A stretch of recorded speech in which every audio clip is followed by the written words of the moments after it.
So, good afternoon to all of you. Today we are going to look at a presentation on beam to column connections. So, we have seen how to design beams and plate girders. Now, we are going to look at how to connect them to the columns or the supports, and it's going to be a little qualitative in the sense we are just going to see what are the methods or the patterns by which they are connected. We are not going to do the detailed calculations because that will require the calculation of bolt forces, weld forces, etc. So that is already it's available actually. You can look at either the previous QEEE or NPTEL web course where we have worked out some examples on how to calculate or most textbooks also give you how to calculate the bolt forces when you have let's say movements out of plane or movements in plane, etc., etc., and how to calculate the weld strengths. Okay. Going forward, we'll look at what are the necessity for connections. Actually, some of this is not generally covered in many university courses, but that is what is required in the practice. So it is very important to understand all this before we actually do the calculations. So in many UG courses, they only teach how to calculate a bolt strength or a weld strength, but they don't teach you how to connect a beam to the column, etc. Okay. So whereas in practice, you have to be able to connect beams to columns and design the connections. So in steel design, there are several aspects. One is of course the design calculations that you do to verify the safety of the connection.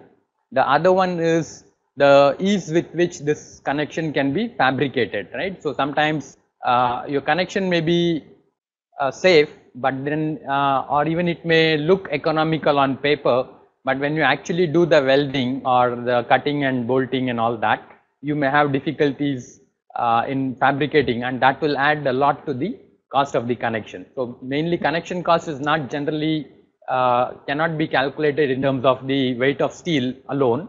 It includes a considerable amount of fabrication cost in terms of drilling the holes for the bolts, welding, etc. Even edge preparations for welding, things like that.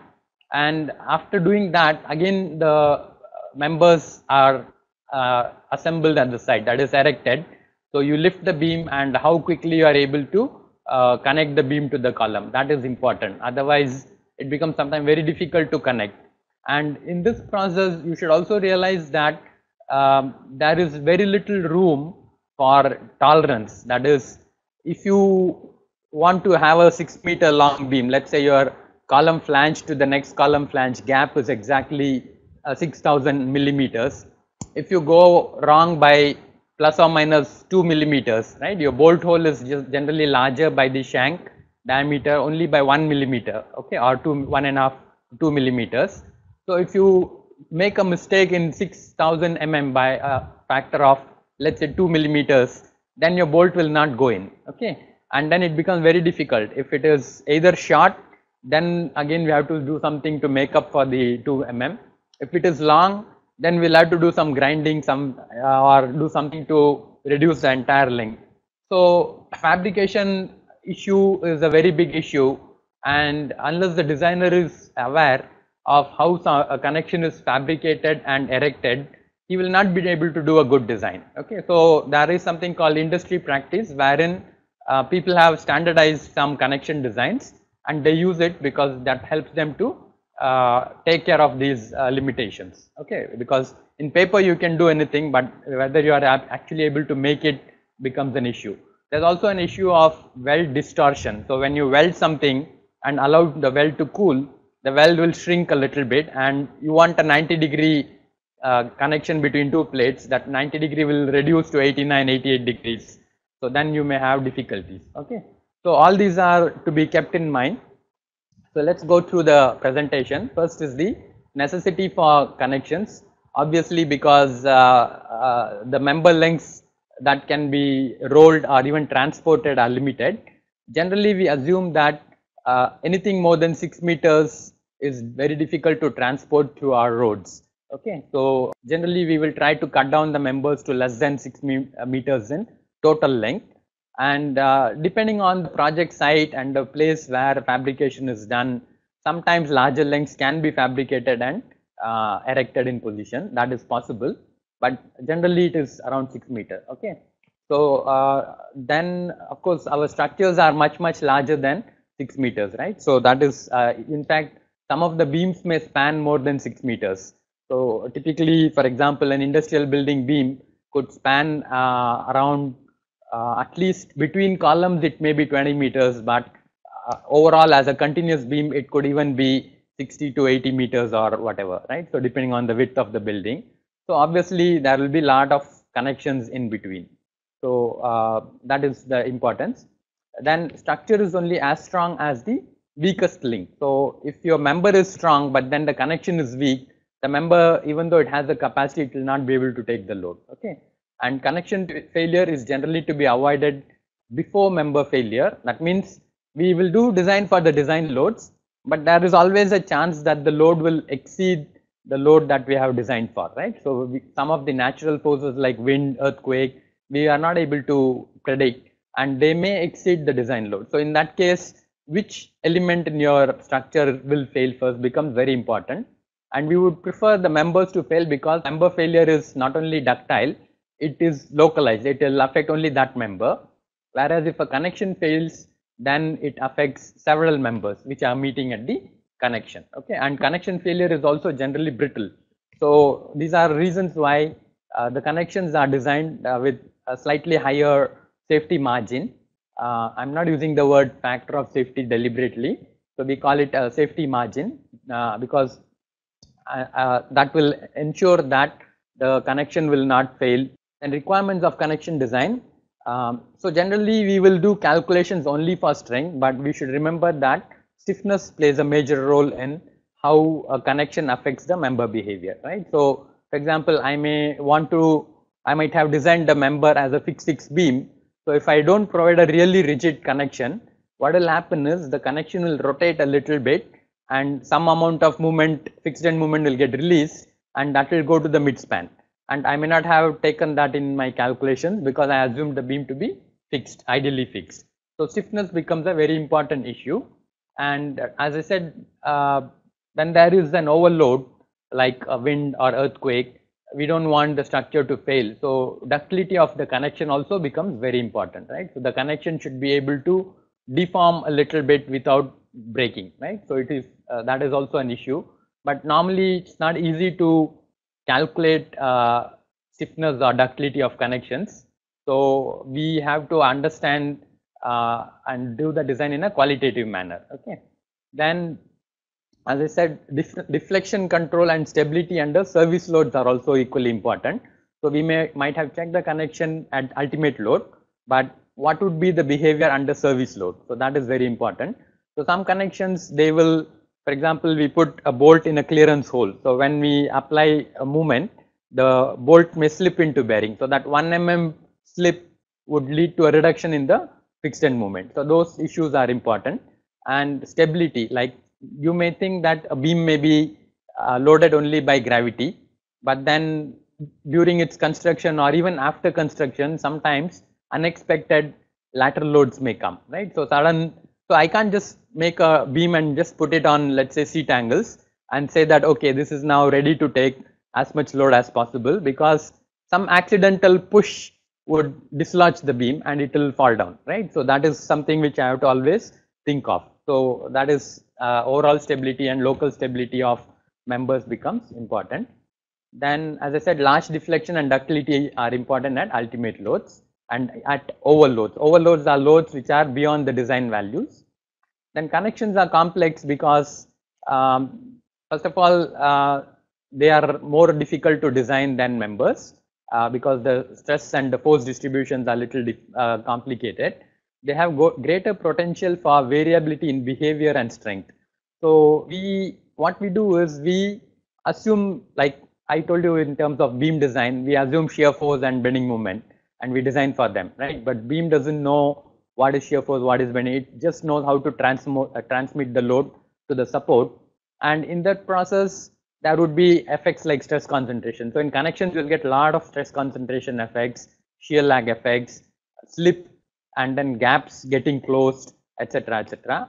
So they have a general variability in behavior than what we are assuming. Okay, so that makes them very vulnerable also.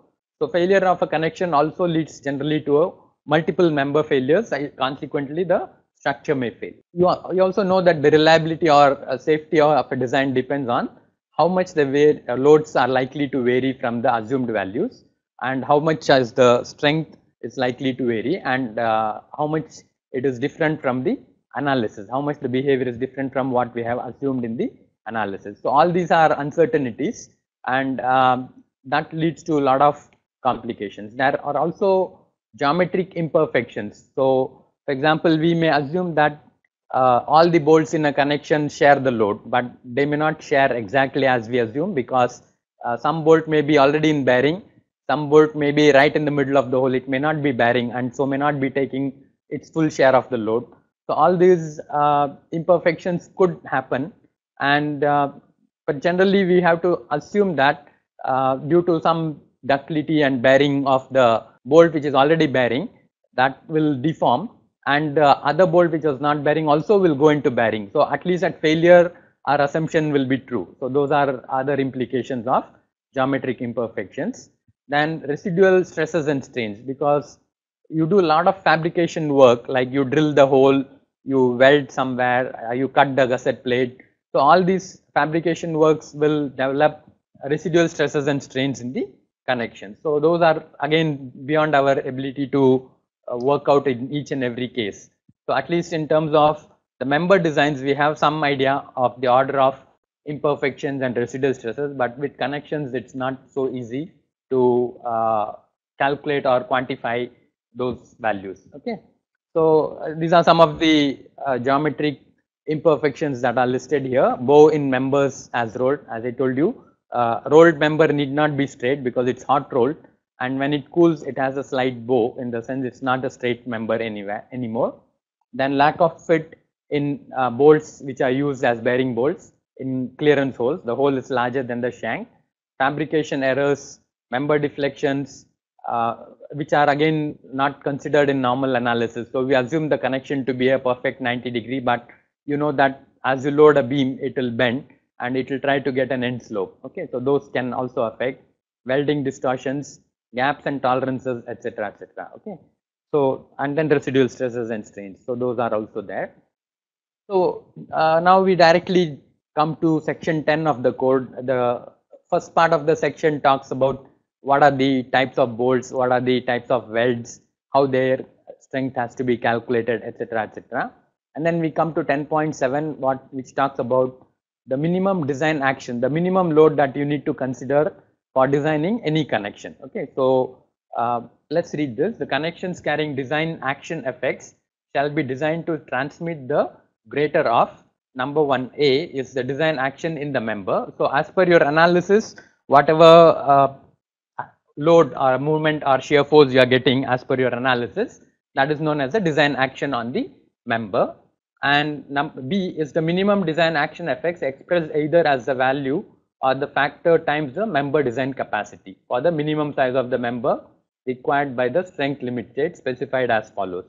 So what B says is, if A is very small, let's say due to I have designed a fixed beam, but my fixed end movement due to the load coming on the beam is very small, so I can't design a connection for such a small bending moment or movement. So I need to design it at least for what is prescribed in B, which is having 1, 2, 3, 4 below.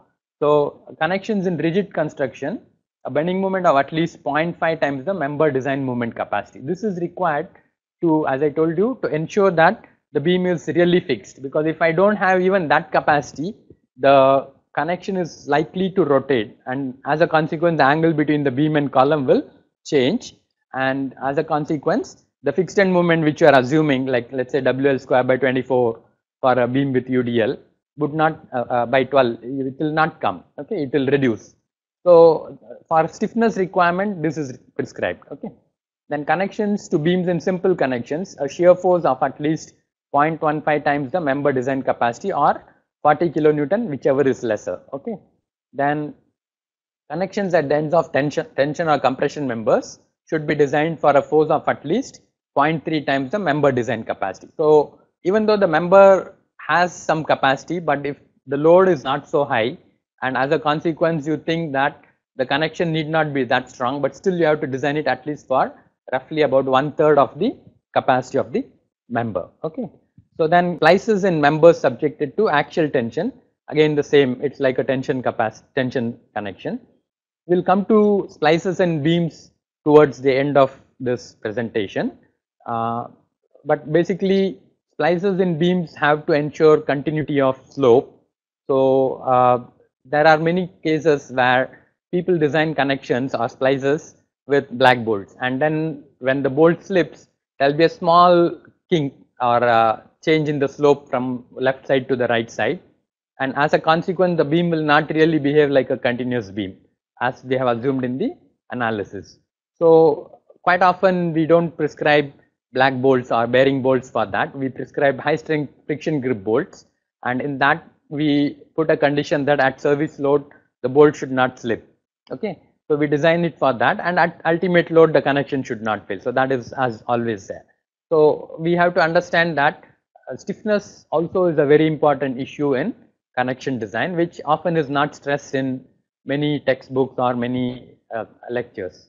Okay, so I proceed to the next. I've just written down some 2-3 lines as I felt should be emphasized.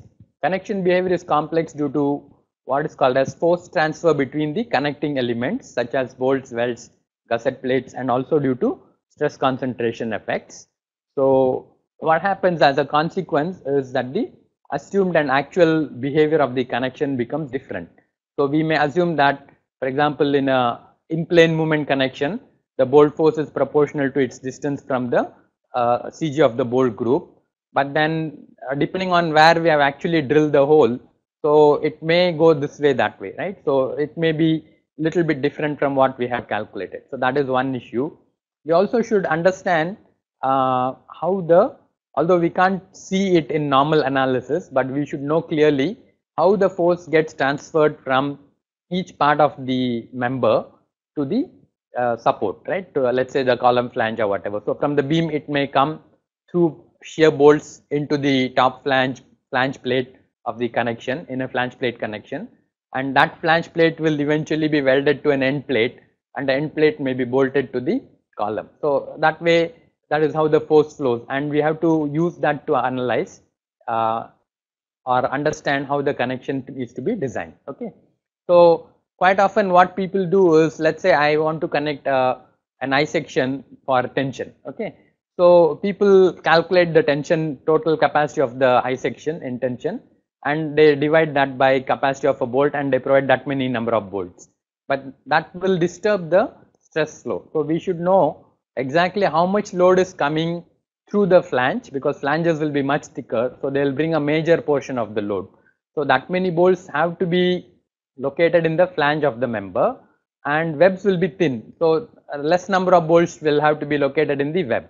Okay, just because you are not able to accommodate it in some way, so you can't put flange bolts in the web. Okay, so that will lead to confusions or disturbance in the flow of stress. So that also becomes very important to understand. So this is called force flow analysis. Then as I said, the designer should be aware of some factors like the cost, the effort involved in fabrication, and the method or procedure that is going to be used in erection, okay, for designing a proper connection. So several times steel structures fail because of these reasons. Like sometimes they envisage a cost based on the tonnage of the material, but actual costs go up, or the cost can be indirectly increased because of the delay in fabricating the connection. So that also can happen. Okay, so all this we have to understand. So and then the fabrication itself is a big process, and then after you fabricate, you take it to the side and you have to be able to erect it quickly, right? So if there are errors in the fabrication, erection will take time. Okay, you will not, things will not fit, and you will have to put a lot of effort to erect that structure. Okay, so that is one part. The second is, for our analysis, we assume connections to be idealized into simple. That means it will transmit only shear force, That means the angle between the beam and column can change, and movement connections where the angle will not change. The connection as such may rotate as a rigid body, but the angle between the members, if it it doesn't change, then it's called as a movement connection. Okay, so that is one more issue. That's what is idealized into simple or pinned and rigid or movement connections for ease of analysis. If a roller connection behaves as pinned, it will transfer significant shear and movement to the column. So that becomes an issue. If a pin connection takes some movement, it will affect the connection and the column design. So if you assume a connection to be simple in your analysis, but in reality, you can't always provide a single bolt. An ideal pin is a pin where there is a center of rotation and there is a bolt only through that. So, but in reality, to transmit shear, you may need more than one bolt. So, if you put more than one bolt, the connection will not rotate as you are expecting, and it will take some movement and it will transmit this movement to the column, and the column may not have been designed for this extra movement because the designer assumed that the connection is pinned. Okay, so those kind of mistakes are often possible. Okay, and if a movement connection rotates even little bit, it will redistribute some movement to the midspan of the beam. When I say rotates, it means rotates relative to the column. Okay, the beam rotates relative to the column. It will release delta m from the fixed end movement, which will add up as to the span movement, and that will disturb again the analysis and what design that you have done. Okay, so basically here there is a small sketch. It shows the rotation between the beam and the column as theta, the relative rotation, and m is the movement that is applied. So an ideally pin connection should take zero movement and go on rotating, right? So that is what is a pin. So it should go exactly along the x-axis. But if a connection goes very close to the x-axis, it takes a small movement, we are justified in neglecting that movement. Okay, so we will still consider it as a pin connection. Similarly, an ideally rigid connection should go on taking movement but not allow any relative rotation. So it should be ideally going straight along the y-axis. But in reality, there's nothing called ideally rigid connection. Every connection will have some rotation. So up to some degree of slope for this line, we may still consider it as a rigid connection, and we'll do the analysis, because most softwares or even simple methods that you learn help you to analyze only pinned or rigid movement connections. Okay, so there are also some connections which fall right in the middle. These are called semi-rigid connections. So they are neither really pinned, they are neither really rigid. So these connections have to be analyzed as such as semi-rigid connections, and to do that you should know exactly the behavior of the connection, otherwise you will not be able to do the design. Okay, so that is this one. Now I've already I think I've actually seen a number of designs where people, let's say if it is a truss, they assume a simply supported truss and they say one end is hinged, one end is roller. So in the old practice, the roller used to be a series of circular rods kept between two plates, so the upper part can easily roll on the lower part. But nowadays what people do is that becomes a problem, especially when wind is uplift causing a upward force, right? So if you just keep the plate on a roller and the wind lifts that connection up, then your roof is liable to come off. So to avoid that, what they do is they do put anchor bolts, but then those bolts should have a free way. So that means what they do is they put it in a slotted hole. Okay, so the hole is not made circular, hole is made slotted, and then as a consequence, when the temperature rises and the truss tries to expand, so it will not push the columns away, right? It will expand by the bolt moving in the slotted hole, and the column will not experience any extra force, because even a small force coming on the top of a column translates into a big bending moment at the bottom of the column. That force into lever arm is very high, force may be small, but then when you multiply that, that becomes a bending moment at the bottom of the column. So these are situations where we deviate from the ideal. So that is what is shown in the second figure here. Ideal hinge is basically a pin in a hole. The first figure is an ideal roller, that is a beam which is supported. This beam is continuous here, but it is supported over a single yellow rod, and as such it can roll. And also we don't want this rod to roll off this support. So sometimes some stopper is also required to be provided. It could be just a small piece of metal welded there which will prevent the roller from rolling off. Okay. So the pin in a slot is another way of handling sliding plates and then allowing the thermal expansion etc. to take place and releasing the lateral force that will come. So you can see here a simply supported beam should have a roller at one end and the roller should be able to move to release the horizontal force. Okay. Otherwise it will behave like a rope which is suspended. The minute you load the rope, it will try to pull the supports inwards and that becomes an issue. Okay. So these are some of the standard beam to column connections which are generally adopted in different structures. We'll just go through them one by one. First is called as a single web angle or a double web angle. So basically the beam web is connected on either one side or on both sides with angles, and these angles are in turn connected to the column. Now all this need not be bolted, so we have to think how, if we do this, fabricate in as much as possible, we should try and fabricate it in the shop or in the ground level, and then when the beam is lifted up with a crane, immediately we should be able to connect it without much difficulty. Okay. So it's the precarious situation because the beam is held in by a crane with a rope, and as a consequence even a slight wind or the beam will be not stable, it will be moving a little bit, and somebody will have to catch it and quickly put a bolt and make it attached to the column. So you have to understand that everything cannot be welded, otherwise we could have, if we had the supports to keep the beam in position, then probably we can sit on the beam and weld the beam to the column, but that is always not possible. So sometimes we'll weld something somewhere and we'll bolt something in the side. So bolts are expensive, so we will try and avoid as many bolts as possible, but where required we will have to use those bolts. Okay. So sometimes what people do is they use something called erection bolts. They lift the beam, put those bolts in place, and that completes the erection. So I can release my crane, and then sitting on the beam, just one man sitting on the beam will not make it collapse. So he will weld the beam, okay, so to the column. So then the connection is like side fabricated. So that is how it can be done. So the next one is, so this connection, first one can transmit only shear force. The force coming through the web of the beam as vertical shear goes into the web angle, and through the web angle it goes into the column flange. Okay.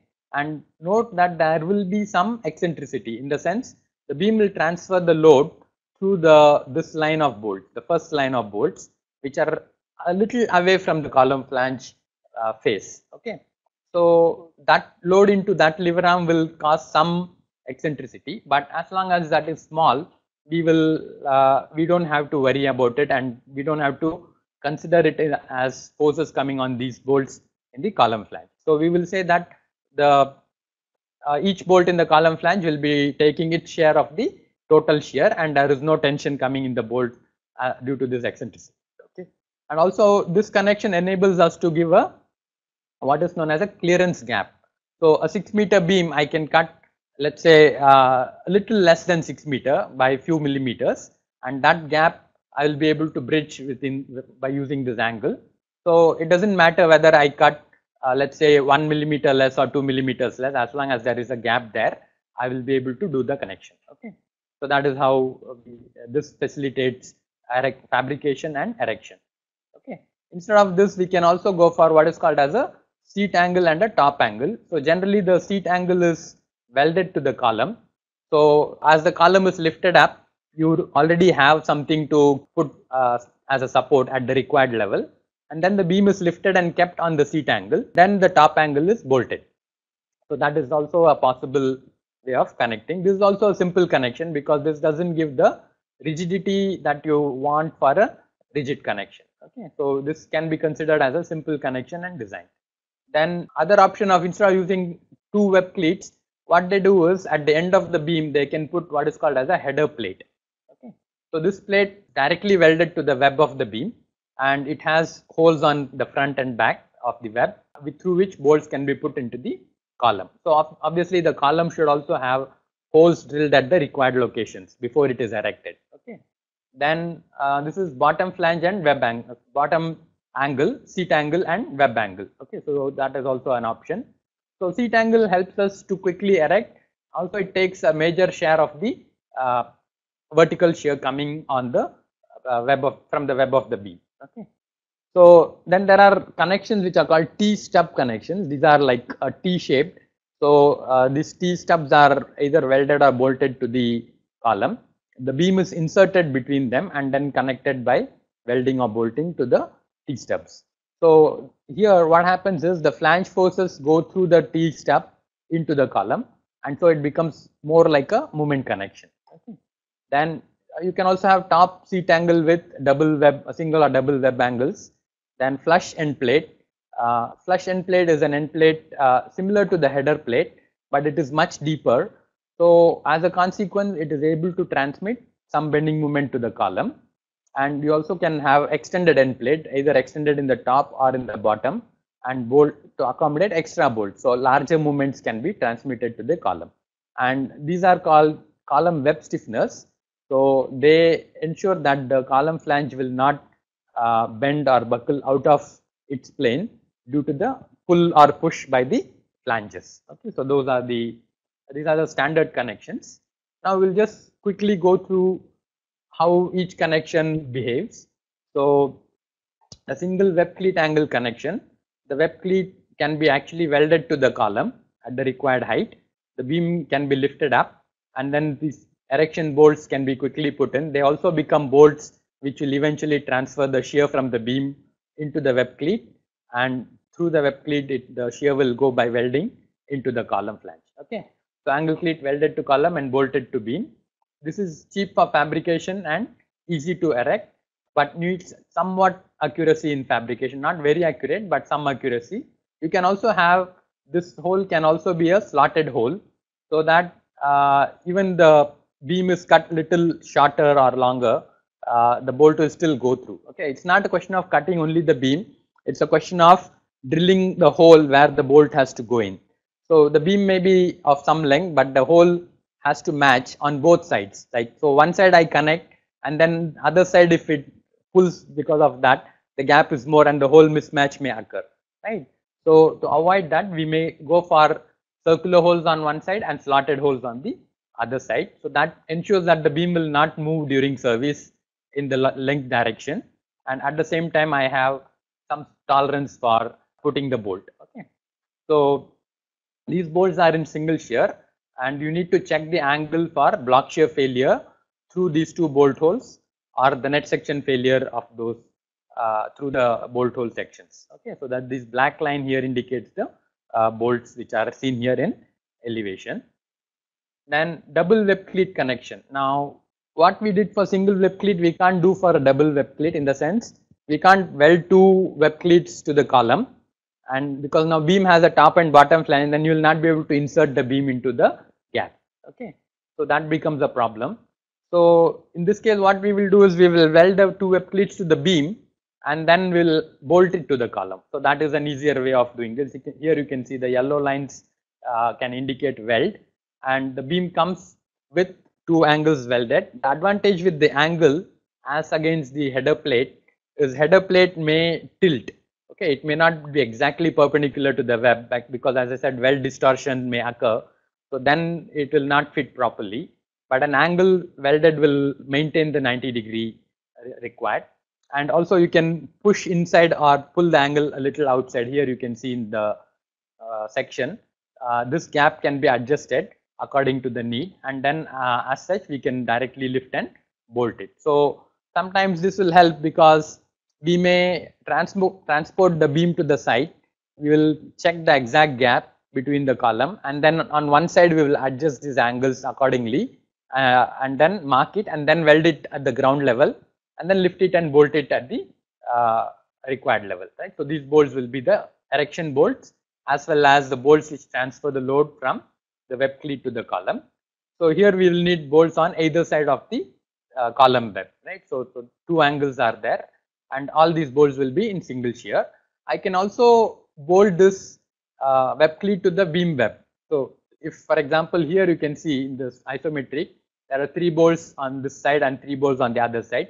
So I have 6 bolts in single shear, and if I put 3 bolts through the beam web, these 3 bolts will be in double shear, and as a consequence they will have same capacity as the 6 bolts that are attached to the column. Okay, so the connection will become nice to look at, and then we can accommodate the 6 bolts, 3 bolts easily in the beam web.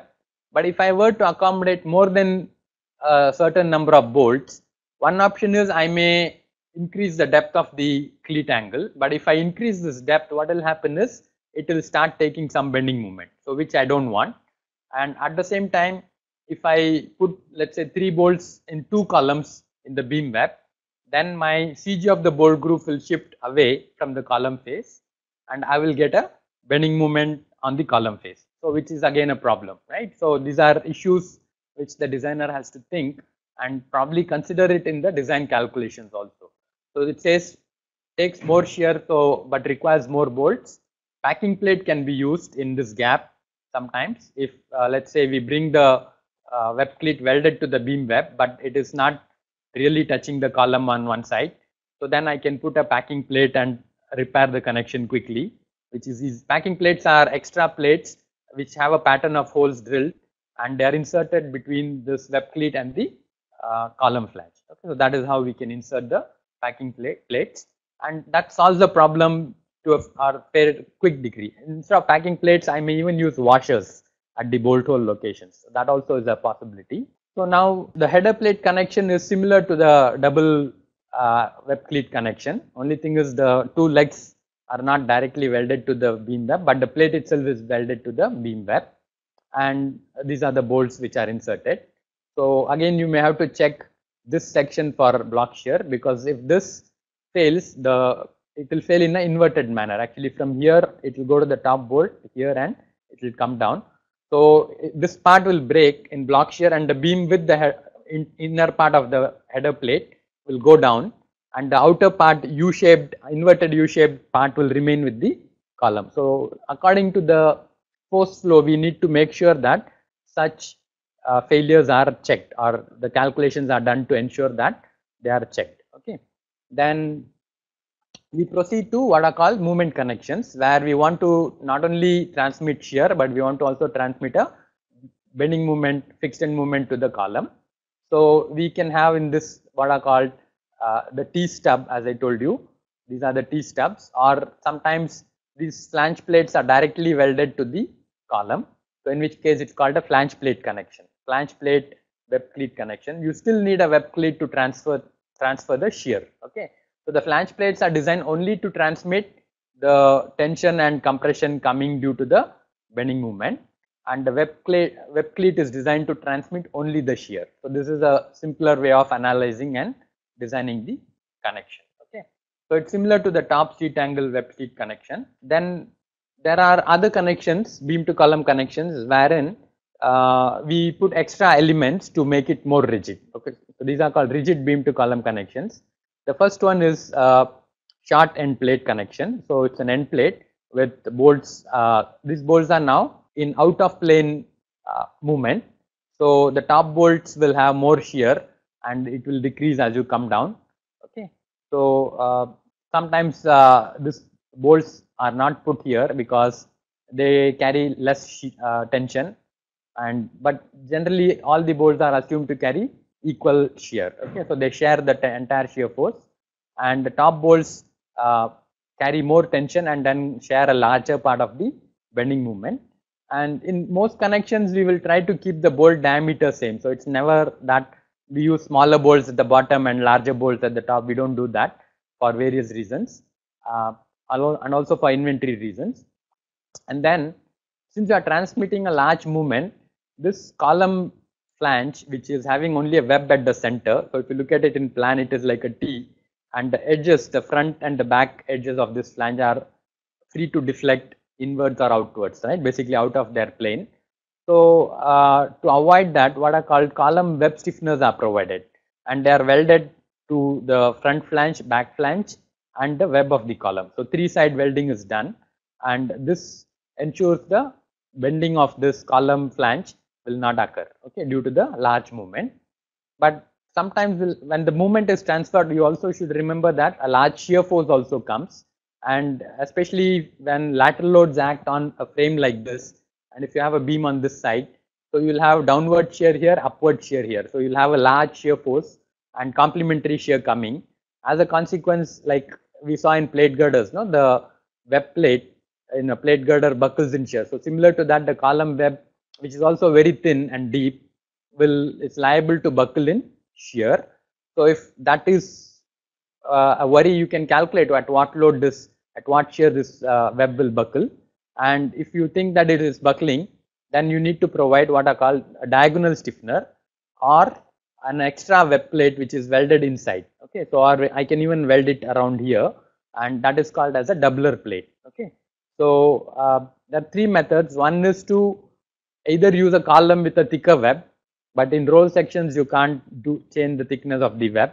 So you either put a diagonal web stiffener or you put a doubler plate. So by these three methods you can ensure that this, what is called as a panel zone, will not buckle in shear. Okay, so and the shear calculation exactly same as what we did for a, what we will do for a plate girder. Okay, and sometimes haunched is also used to transmit a larger portion, so I can accommodate more bolts, etc., etc. And also the lever arm between the compression here and the tension here is increased, so I will actually need less number of bolts if I use a haunched connection. Okay, so those are again issues in economy and all that. Then we proceed to end plate connection, which are commonly used in pre-engineered buildings nowadays.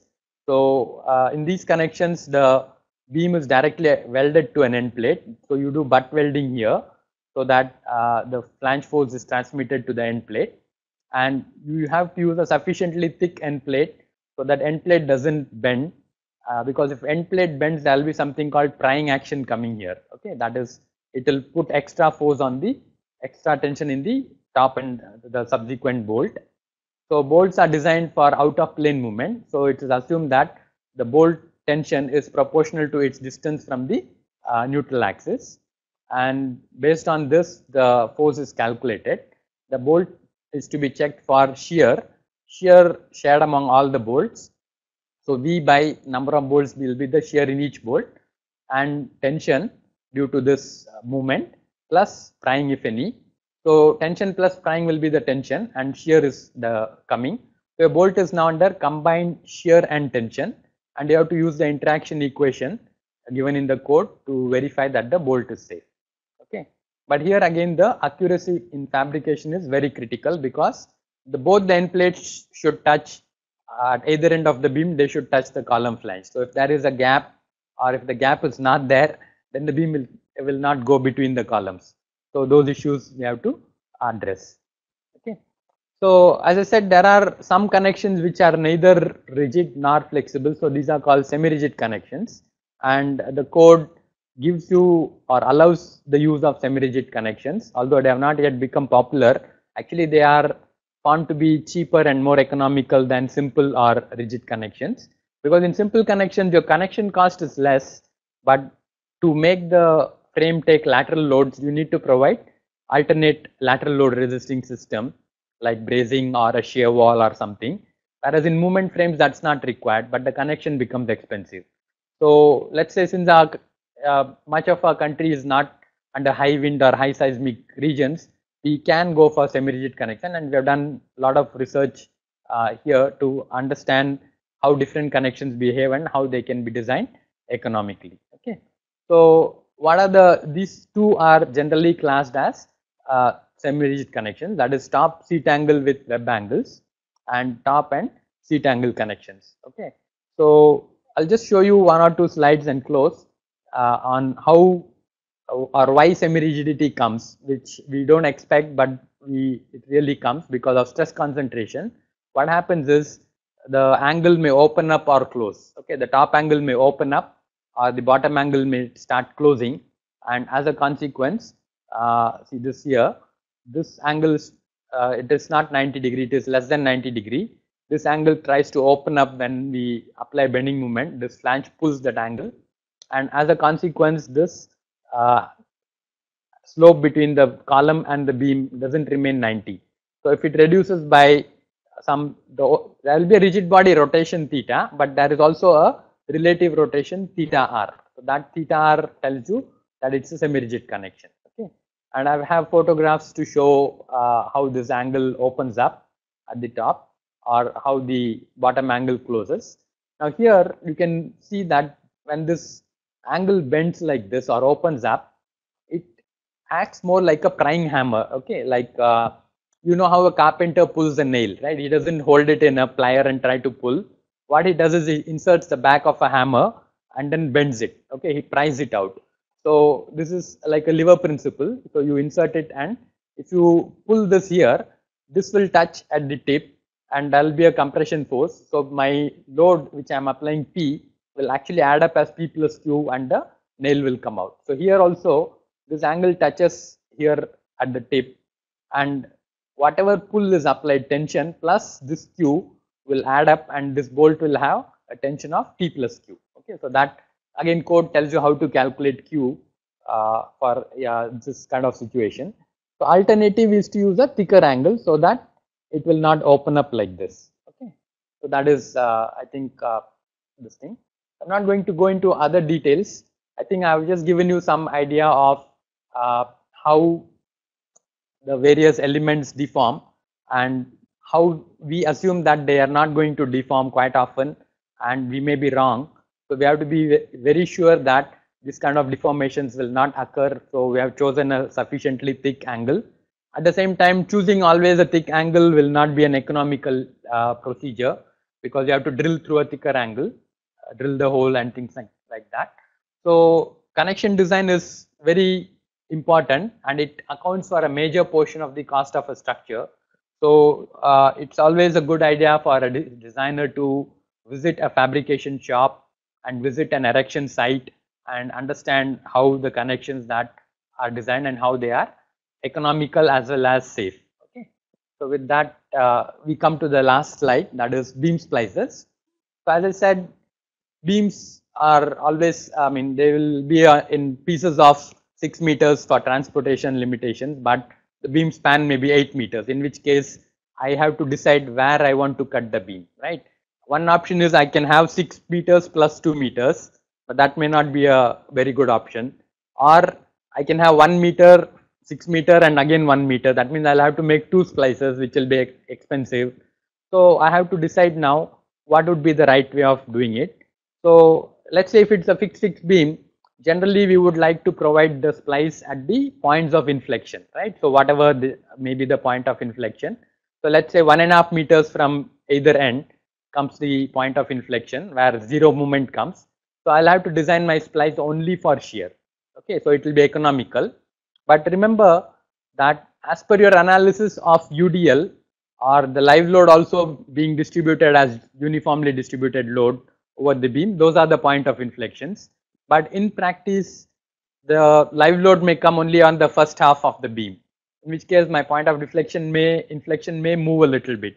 Okay, so even though I say that only shear will come there, it may have to be designed for, as the code says, at least 30% of the bending capacity of the beam.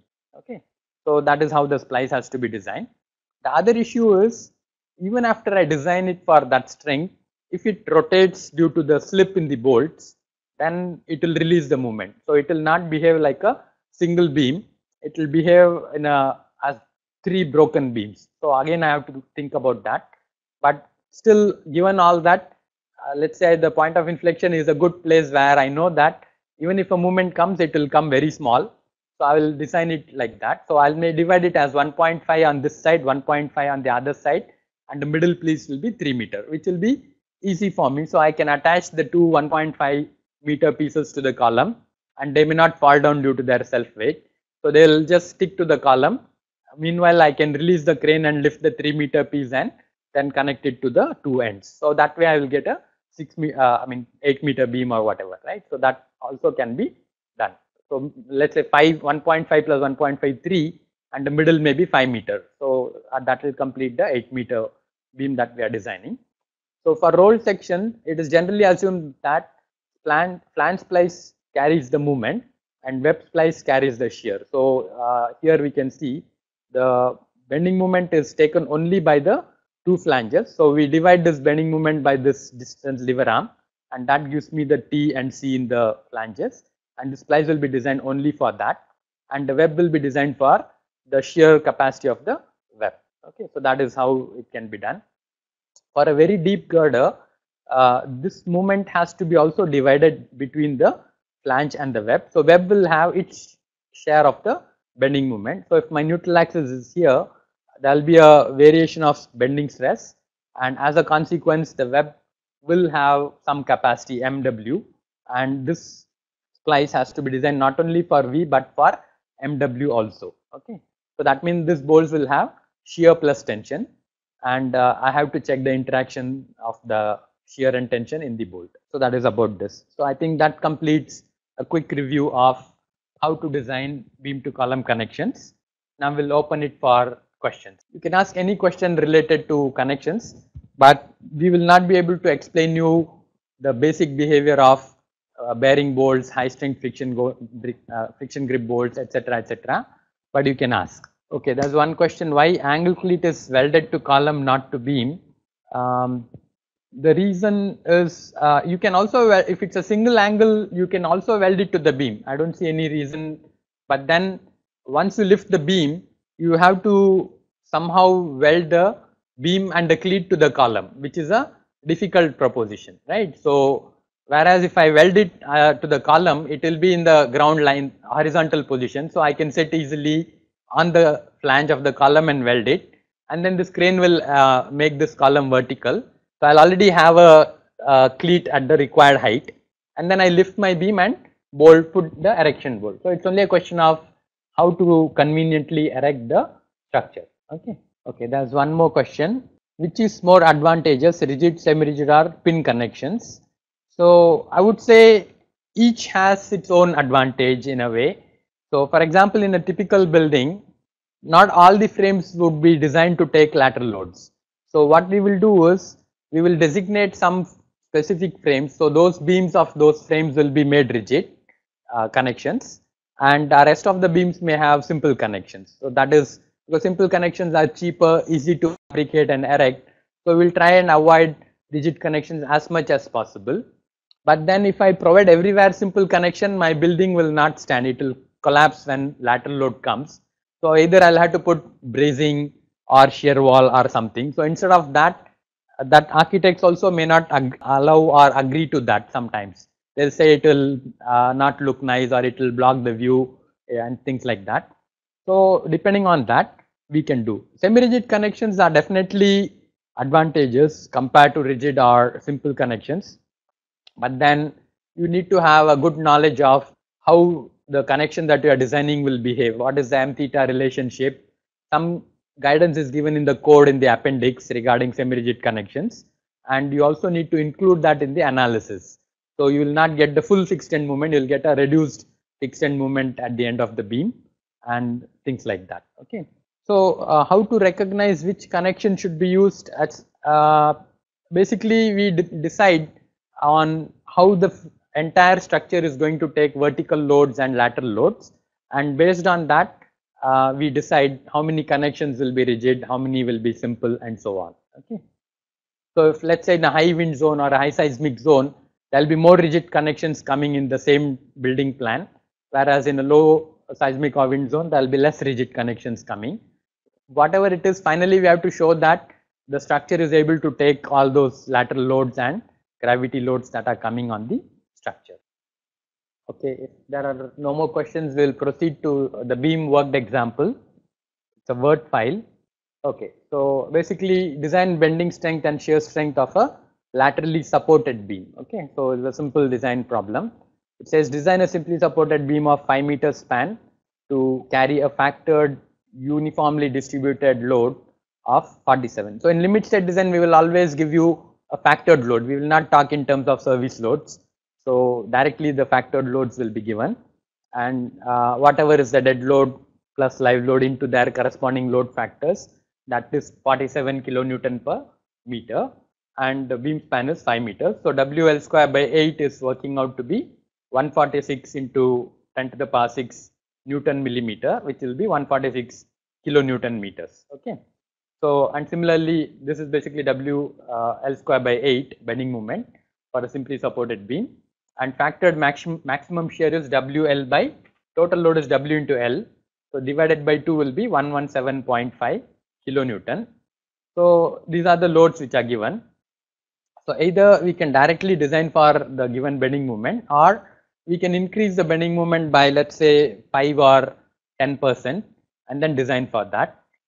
So that the beam self weight also gets included into the calculations. Okay, so here we are directly looking at ZP required as bending moment by Fy by gamma m naught. So Fy we will assume 250 if we are planning to use a rolled section like an ISMB or ISMC or whatever section. So that works out as this value. Now ZP values are generally not, they were not available in the traditional steel tables. So if you want, you can look up at the last page of IS 800, which gives you the ZP values for various beams. And not all these beams are rolled.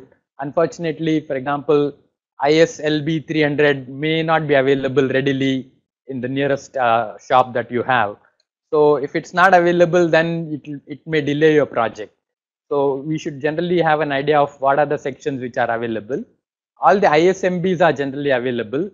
Some ISHBs are available, like 300, 400 are easily available, and rarely ISLBs are available. Okay, and the code also gives you some stars because the ZP values are arranged in decreasing order. Okay, so as you go down, you get less and less ZP values. So we have to go to a table like that and see which beam has a ZP just little bit more than what is required. Okay, so I need like 6,46,000 mm cube of ZP.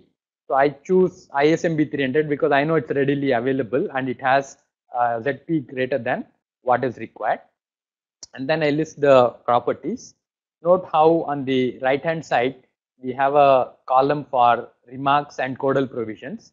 So quite often what is done is somebody will do a design and someone else has to check the design. Okay, so he should be aware of how the designer has thought, what clause he has used, and whether that clause is correct or not, because that itself may be wrong. Okay, so the calculation itself may be correct, but the clause which you use may be wrong. So it's always better to quote which clause you are using, and etc. etc. So first we are noting down the properties from the steel tables. That is BF 300. Sorry, depth D is 300. BF is 140 and all that, and this radius also is sometimes required. Then we need to go for section classification. Before we calculate the bending strength, we need to classify the section. So flange B as shown here is this is in figure 2 of the code. B is half of the BF, so that is 70 mm, and thickness of flange is given here 12.4. So 70 by 12.4 gives me 5.65, which is less than 9.4 for a rolled section. So it classifies as a plastic section. Okay, for the flange. Then the web, similarly D is total minus 2 times thickness of the flange minus 2 times the root radius. So that is coming out as 247.2 divided by web thickness gives me 32.96. So it is less than 84. So 84 is for web with neutral axis at mid depth. So it is also classifying as a plastic section. So both are plastic. So my total net section class is plastic. Okay. So once I know it is plastic, I know using this formula I have to use beta B as 1 and I need to use ZPFY by gamma m naught. Now this check I don't really need to do because I have divided, basically MD has to be less than M and bending moment, and that is what I have used, and I have provided a ZP more than required.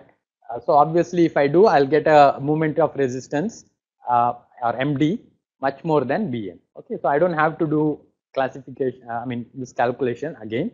Just for completion's sake, this has been done and shown to be greater than that one. Okay, so MD is 148, and it is this, as I said, will rarely govern for rolled sections because shape factor will never be more than 1.2 for most high channel or box sections.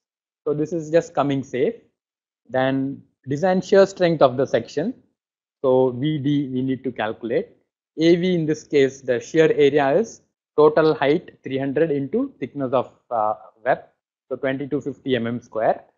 Fy is 250, so Fy by root 3 gamma m naught will be the shear. Either I can put that gamma m naught here itself, or I can take it down separately as per the code.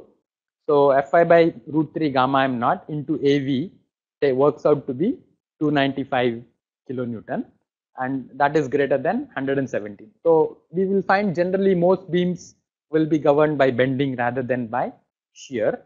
And if the beam is very large span and the load is light, then since deflection is proportional to L raised to 4, but bending moment is proportional to L square, correct? So if the L is going on increasing, instead of 5 meter you make 6 meter or 7 meter and reduce the load, then you will find the deflection may start governing. Okay, so we need to check the deflection not under factored load, but normally under service load.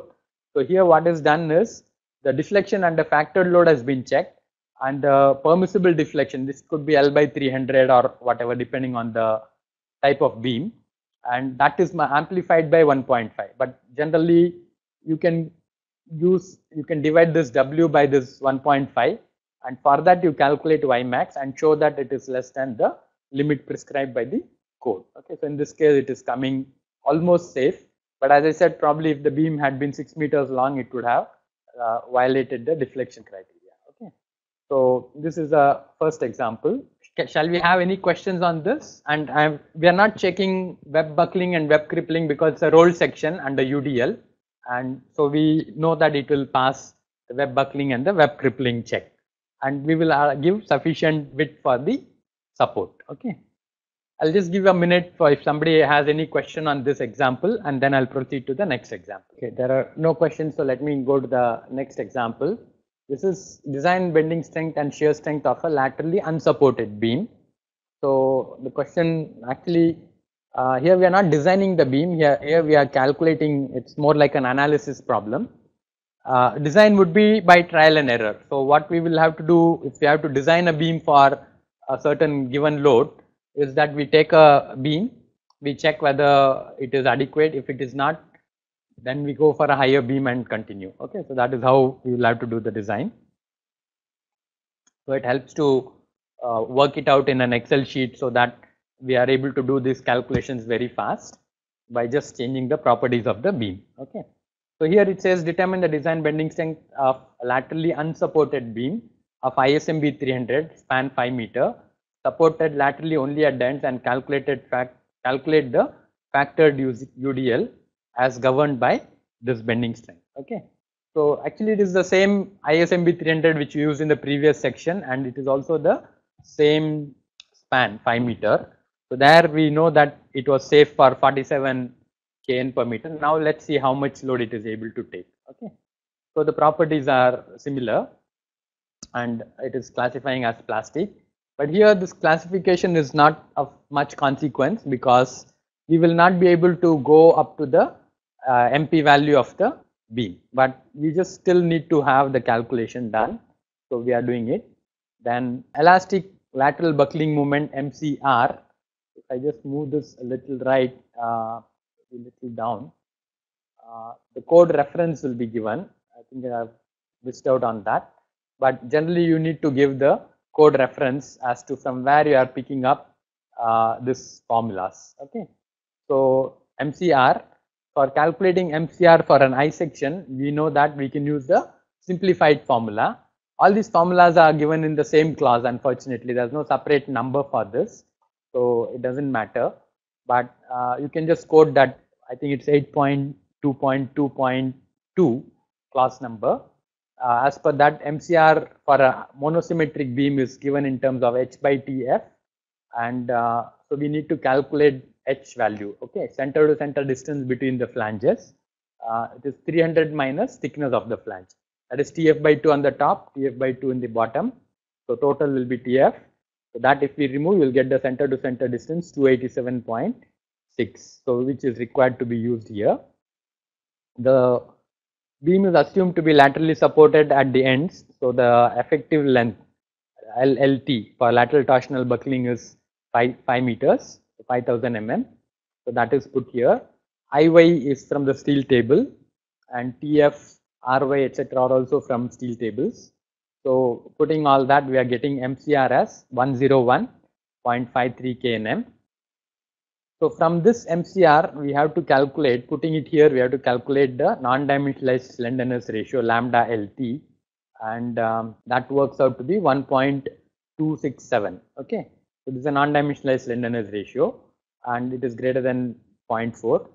So going by the formula, and the imperfection factor for a rolled section is 0.21. So we have to use either the code, I think, gives you tables for I think FBD and chi-LT separately. FBD as a function of lambda, or chi-LT as a function of lambda and alpha. Okay, so you have to use the correct table. The other option is to do this calculations as per these formulae. So for a lambda LT of 1.267 and alpha of 0.21, phi LT works out to be 1.41. And using this and the lambda value, chi LT works out to be 0.489. Let's say around 0.49, or you can, for just communication purpose, you can call it as 0.5. So that is, the beam will be only 50% effective because of the lateral buckling. Okay. So this chi directly gives you the efficiency of design. So if it is less than 0.5, you can either choose another beam or try to give lateral support to your beam or whatever, because you will be using a fairly heavy beam, but you can't reach even less than 50% of its capacity. Okay, then it's not an economical design. So those are practical issues. FBD works out to be 111.2. Okay, so 250 by 1.1 is roughly 227.3, and this is taking only half that stress. Okay, so because this is coming as 0.5. Okay, so now MD will work out as 72 point ZP into FBD, design bending stress due to lateral torsional buckling, is this one, and that when I put, I'll get 72.5 kNm approximately. Factored UDL for the section, if the bending strength is this much, what will be the corresponding UDL I can put? So I am back calculating, and I am getting as 23.2 kN per meter. This is the factored UDL that you can put, at which lateral buckling will just start occurring. Okay, so this is the safe value that has to be considered. Now design shear strength of the section, we have already worked out in the last problem, so it will be quite similar. There's no difference in that calculation. So design shear strength is 295, and if the WL by 2 has to be 295, what will be W? Okay, so that W comes out as 118 kN per meter. So this will not govern. Okay, now the smallest load that you can put due to bending and shear has been calculated, but now we also have to check deflection. So for a UDL, simply supported beam, we work out for 21.8 what is the UDL, and maximum UDL that can be applied remains 23.2. Okay, so what happens as a consequence is that we are able to put, as we go on loading the beam, when we reach this value, that is 23.2 kN per meter, this beam will have lateral torsional buckling, and it will fail. It will not fail by shear, it will not fail by deflection under service load, that's fine, but it will fail by lateral torsional buckling. And we also note that this is approximately 50% of what we got in the previous problem, that was 47, right, kN per meter. So we are able to apply only half the load because this beam is not laterally supported. So the question is it okay? Like sometimes it's still okay, I don't want to spend money and give lateral support.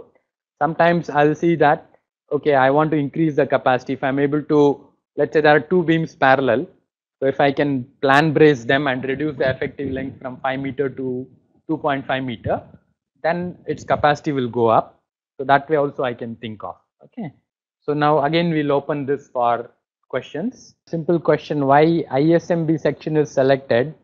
So here we have not done the design. Okay, we have been asked to check how much an ISMB 300 can take the load. So we have directly taken that and done the calculations. But of course you can select a fabricated I section also, or any other section. so that if you use 3 plates and fabricate your own I section, you will have to work out the properties like IYY, RYY and things like that, area of the cross section and so on. So, and you have to use those properties in your design. So, it's a question of generally, as I said, you can make your own I section by welding 3 plates, but sometimes the weld itself is questioned. In some places, in some projects, they will say your welding is not good. So you'll have to do the welding again and so on. Okay, instead of ISHB or ISWB. Okay. So actually, as I said, you can use ISWB, you can use ISHB, any other rolled section. It is directly you can buy it in the shop and use it. So that is the advantage. And whatever section you use, you will have to pick up those properties from the steel tables and do the calculations. Okay, so that is what it is. But sometimes it so happens that somebody selects ISWB 300, he puts it in the drawing goes to the site, and then the contractor searches the whole city and he can't get that section. So he comes back and says, I am not able to find this section. You revise all the calculations again. So that delay costs a lot in the total project execution, right? So that is to be avoided as far as possible. There's a question, it says, is it compulsory to use ISWB section for laterally unsupported beam? No, there's no compulsion here as such. Any design, actually designer has a freedom to choose whatever section he likes, okay? But the issues are, it should be available. For example, if it is going to be constructed, if you are just going to work it out to show that you are able to do the calculations, then you don't have to worry whether it's available or not. So you can select any section which is available in the steel tables. That is also possible, okay? As long as you show that the different checks that are required are satisfied. So any design has to satisfy all the failure checks. So in this case, as I told you, the web buckling, web crippling check should ideally be done by a new person, but as you get experience, you will realize that they will not govern this design. So we have not done that, but whenever there is a doubt, you need to do that calculation also. Okay, I think I'm not expecting any more questions to come up soon. So let me go to the next presentation, that is design of a plate girder by the simple post critical method. So this column is basically giving you the design as per IS 800. So I'll just push it this way so that we get the width. Okay. So here again is it's a design problem. So you can see the last line, it says design a plate girder. Basically it's a 20-meter long plate girder, and it has to be fully restrained against lateral buckling throughout its span, and it carries a factored UDL of 60 kNm as shown in figure 1. Okay, design the plate girder. So this is the 20-meter span and 60 kNm is the UDL, factored UDL that has been. So as I said, especially when you design a 20-meter beam, the self weight of the beam could also be considerable. So it has to be added in the load calculations. So assume a self weight of 5% of the load calculation. So reaction R at either support 1.05. So this 5% added will give increase the 60 into 20 by 2 to 630 kNm. Similarly, the bending moment due to the 60 kNm UDL is 3000 kilonewton meter. So we will add 10% in the bending moment for accounting for the self weight of the girder itself. So I have to design a girder to carry 3300 kilonewton meter. Okay. So initial sizing. Remember in yesterday's presentation, I had given you the steps or the procedure for designing a plate girder. So you are following that. Initial sizing, we go with L by D ratio, so that deflection check will eventually be cleared by the girder. So D required works out to be 1333 mm. It's a very odd number, so but we will provide D of 1500 mm. So we can provide 1400, we can provide even 1300, but then we have to make sure that at the end it will clear the deflection check. If it clears out well and good, if it just doesn't clear, we may have to again come back and revise the depth, okay, or we may have to revise the section. So to avoid that, we generally provide something which is little larger than what is required. Okay. So the serviceability requirements tell you that D by TW for less than 200 and C greater than 1.74D gives TW as 7.5 mm required. This is a serviceability requirement. To prevent flange buckling into the web, there is one more clause. So as I told you, to avoid, there are different routes which could be followed, but some clauses, if C is greater than root 2 times D, 1.414D. So to avoid that, I generally prefer to keep C greater than 1.5D or C approximately 1.5D. So those are the ones I am picking up for this check. So keeping D by TW around 150, as I said, you are allowed to go up to 200, but we would try to keep it around a little below that. We can use 180 also, there's no problem. We can use 200 also, but just keeping D by TW about 150. Initially, we will have no idea what would be the correct size of the plate girder. So sometimes architects will tell you that you can't use a depth more than this for your girder and so on. So that will become a limitation. So we just choose some number and we work out TW comes out as 10, and so we are deciding to provide a web of 1500 by 10 mm. Okay, the corresponding D by TW works out to be 150, which is quite a good number. Then, as I said, a thumb rule for flange width is around 1500 by into 0.3. So that is coming out around 450 mm. So I decide to provide BF of 450 mm. Okay. So assuming the bending moment is resisted by the flange only, AF area of the flange required is BM by D into Fy by gamma m naught. So that comes out as this much mm square. So this area divided by the width of the flange 450 gives me 22.4. So for flange to be plastic, there's one more check will have to be done. BF by 2 into 8.4 is the plastic limit. So that comes out as 26.8 mm. So I decide to provide a flange which will be plastic and which will give me adequate area for the flange. So I decide to use 28 mm. Remember, I told you thickness of plates are available after 20, 24, 28, 32 and so on. So it will be very not so easy to get a 30 mm thick plate or a 20 thick plate, so on. And luckily here we need 26.8. So 27 is not available. The next higher thickness is 28 mm, right? So we have to choose accordingly. And B by TF for the actual size provided works out to be 8. That is 450 by 28. Okay.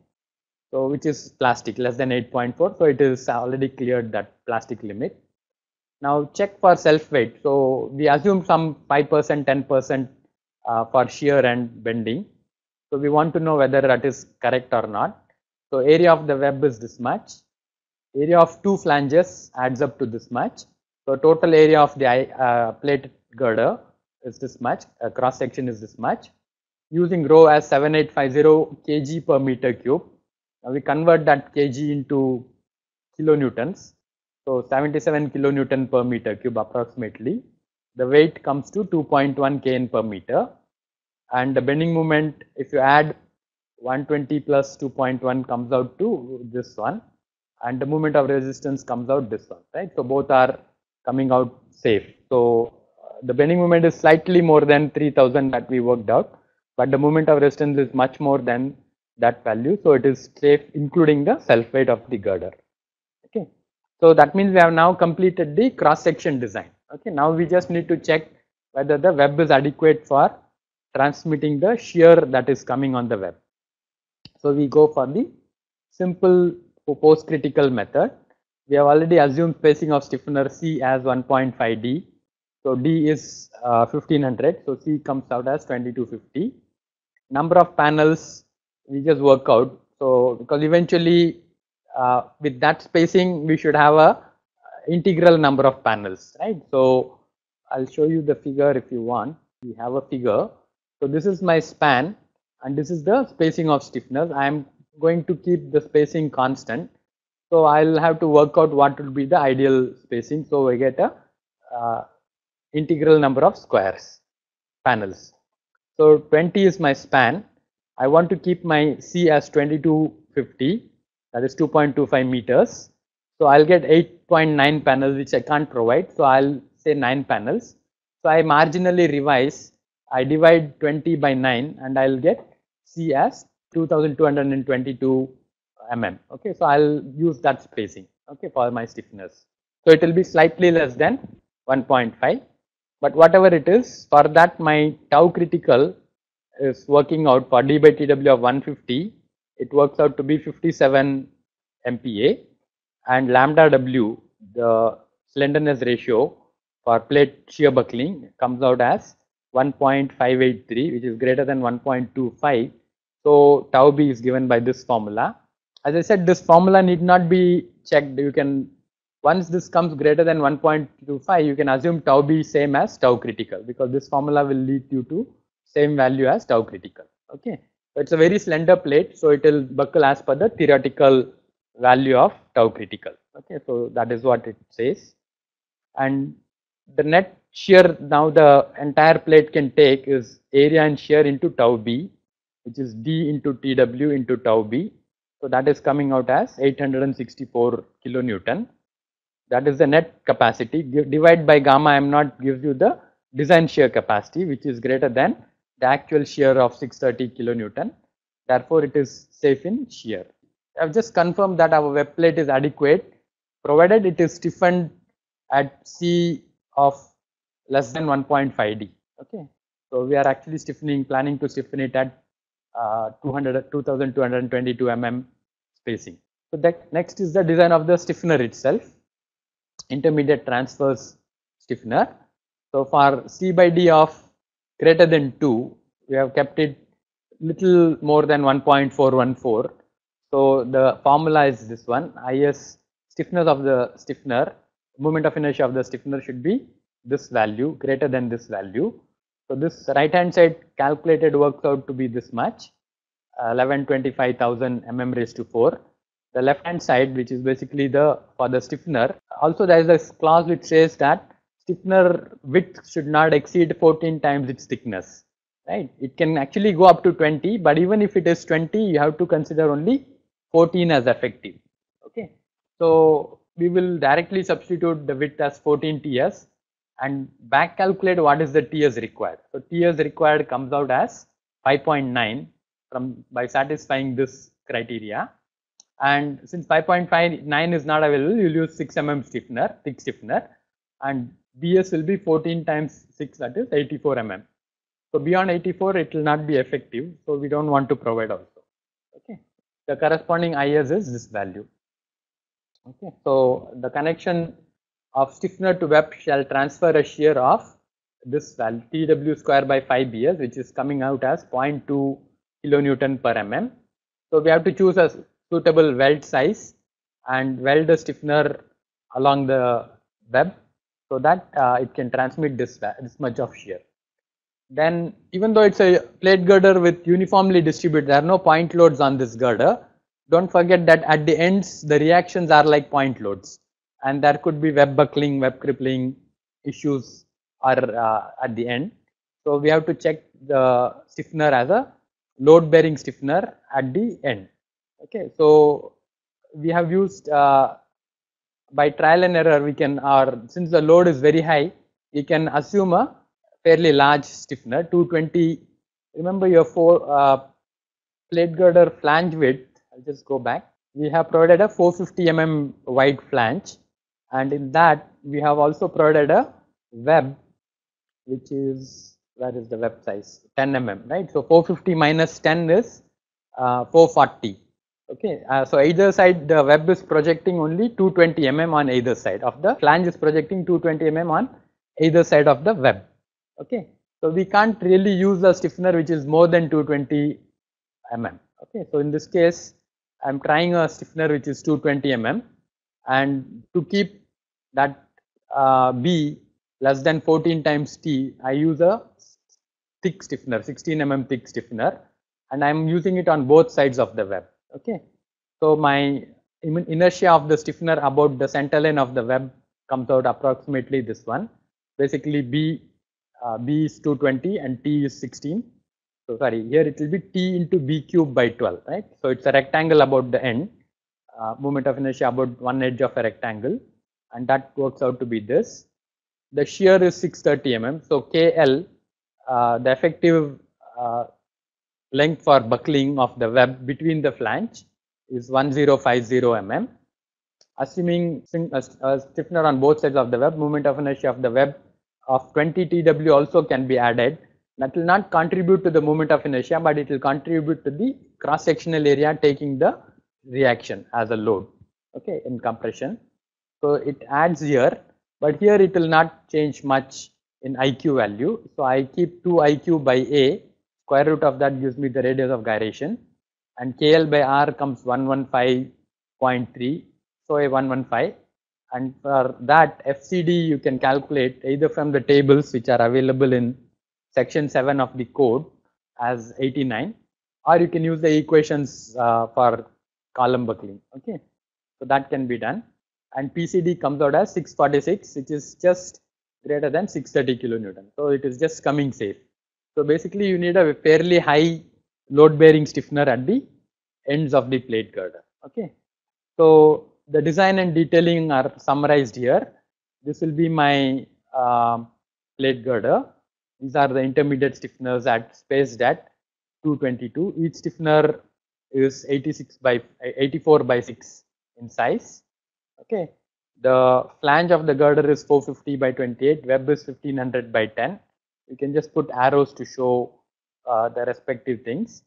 The load bearing stiffener is 2 on either side of the web, that is one on the front, one on the back, of 220 by 16, whereas these are only on one side. So generally these are provided on the back side so that plate girder looks like a clean rectangle, and the load bearing stiffener will only come at the two ends where the reaction is like a concentrated load, okay.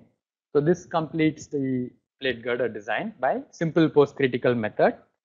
Now if you have any questions on this, let's see. Okay, there's a question which is coming a bit late, but I'll try to answer. What is torsional buckling? Okay, so actually if you take a column, let's say, of unsymmetric section, like let's say an angle section, then or a cruciform section, what will happen is when I take a plus shaped column, I apply vertical load, what will happen is this column, instead of buckling laterally like what is called as flexural buckling, it can buckle by rotating in the cross section. So in cross section, if it's like a plus, it will rotate, and that is called torsional buckling of a section. But most sections that we have, like for example angles, when they are used as compression members, they are connected only by one leg, so they undergo torsion plus flexure. So it's called flexural torsional buckling. So that is the term which is used relative to the buckling of an angle member in compression. When we talk of beams, we call it as lateral torsional buckling. So basically along with lateral buckling, twisting also comes, so it is called lateral torsional buckling. So there are a variety of buckling modes in which sections can fail. There's one more question which says, please explain shear lag. So you can imagine, for example, let's say I'll show with my hand, okay. So I have 4 fingers here, I'm going to pull only the middle finger, okay. So now if this middle finger was a separate thing, it will slide and come out, right? But then if it is connected to the upper and lower finger, then what will happen is this pull, due to shear in between the fingers, this pull which I am applying to only one finger will spread to the upper and lower fingers also, okay, and that is how it will go. So if there is a connection between the fingers, right? So in similarly, when you pull a plate with a single bolt, for example, so only that strip along which the bolt is there, that will try to get pulled out if the plate were made of individual strips, correct? But plate is not like that. Plate has some connection between these strips. So when I try to pull one middle strip, my force spreads over slowly into the neighboring strips, and it spreads into the entire width of the plate. So this basically, it's like a sort of a stress concentration effect, right? We are applying a force only at the single bolt, but as you go away from the bolt, the force spreads over into the entire cross section. So this phenomena is called shear lag, okay, and that is used very much in even in beams. It can happen in tension members, it can happen, and so on. Okay, please explain the design procedure when a lateral load also acts on a plate girder. Basically, if a lateral load acts on any, not necessarily plate girder, even if it's coming on a I section, the section will have biaxial bending, right? It is bending in the vertical plane, it's also going to bend in the horizontal plane. So, in limit state design, it may be a little difficult, but you can go with elastic analysis and design. So what I'm saying is you calculate the stress in the all the fiber. Let's say we take 4 fibers like this, 2 on the top, 2 on the bottom. So if I apply bending, I'll get compression stress in these 2 fibers, tension stress in the bottom fibers. If I apply bending like this, I'll get compression in the front and bending in, tension in the back fibers. So the 2 compression stresses can be added up, and that will be the total stress on the on that fiber, on that okay, and that has to be limited to Fy. So that is what we will do in the design. Okay, so for biaxial bending, you have to work it out like this. For example, we also talked about gantry girder being subjected to the horizontal force due to the crane girder. Okay, the crane girder will apply a horizontal force, and it will also apply vertical load on the gantry girder. So in that case, you may have to check that for biaxial bending. If there are no more questions coming up, we will close the session. Thank you very much.